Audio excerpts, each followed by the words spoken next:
Welcome back to History in 10. Today, we dive into the history of Carnival Cruises. Carnival Cruise Line is one of the most recognizable names in leisure travel, famous for its fun-loving spirit, iconic red, white, and blue funnels, and affordable vacations at sea. But its journey from a single second-hand ship to becoming the world's largest cruise operator is a fascinating story of vision, risk-taking, marketing genius, and adaptability. Our story begins in 1972, when Ted Arison, an Israeli-born businessman, saw an opportunity in a cruise market that, at the time, was struggling to reinvent itself. The traditional passenger ship industry had been in decline since the rise of affordable air travel. Cruising was often seen as a slow, formal, and expensive option, something reserved for the wealthy. Arison wanted to change that. He envisioned cruises that were affordable, shorter in length, and packed with entertainment, a floating resort designed for fun. To bring his vision to life, he purchased the Empress of Canada from Canadian Pacific Line, gave it a new name, Mardi Gras, and launched his new company, Carnival Cruise Line. The maiden voyage of the Mardi Gras in March 1972 has since become part of Carnival legend. On its first trip out of Miami, the ship ran aground on a sandbar, stranding passengers overnight. What could have been a PR disaster was cleverly spun into part of the adventure. Passengers were treated to free drinks, music, and laughter, and Carnival embraced the mishap as part of its lighthearted, fun-first image. From the very start, Carnival's identity was about breaking away from the stuffy cruise traditions.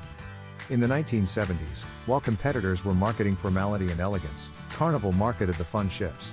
Their advertising featured upbeat music, colorful imagery, and scenes of passengers enjoying pools, games, nightlife, and endless buffets. They were selling not just transportation, but a floating party.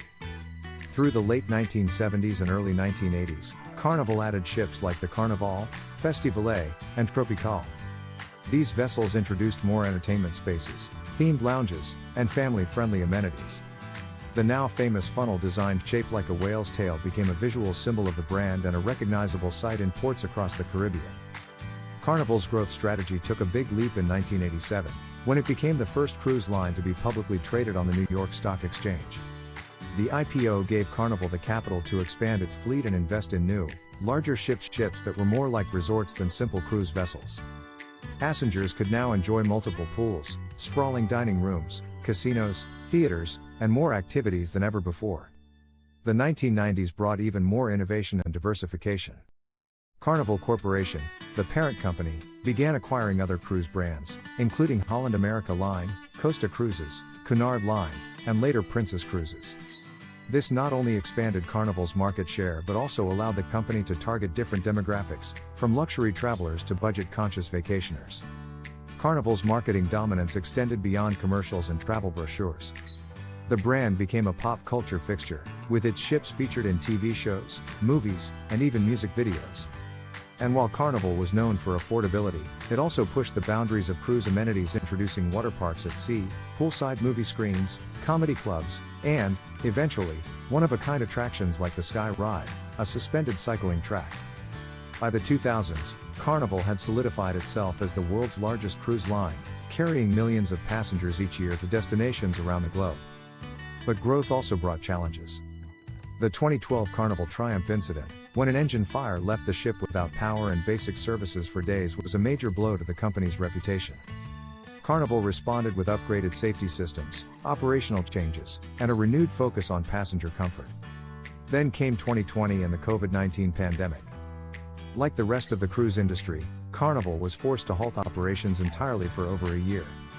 The pause cost billions, but Carnival used the downtime to retire older ships, enhance safety protocols, and invest in new builds with more sustainable technology.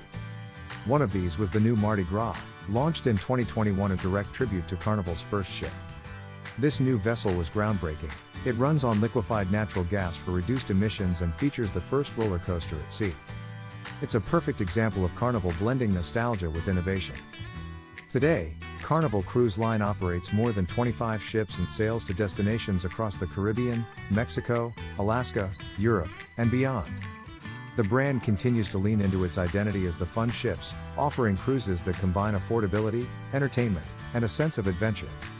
From a single second-hand ship running aground in Miami to a global fleet carrying millions of happy passengers every year, Carnival's story is a testament to vision, resilience, and the idea that vacations should be as joyful as they are memorable. And that is the history of Carnival Cruise Line. In just over 10 minutes.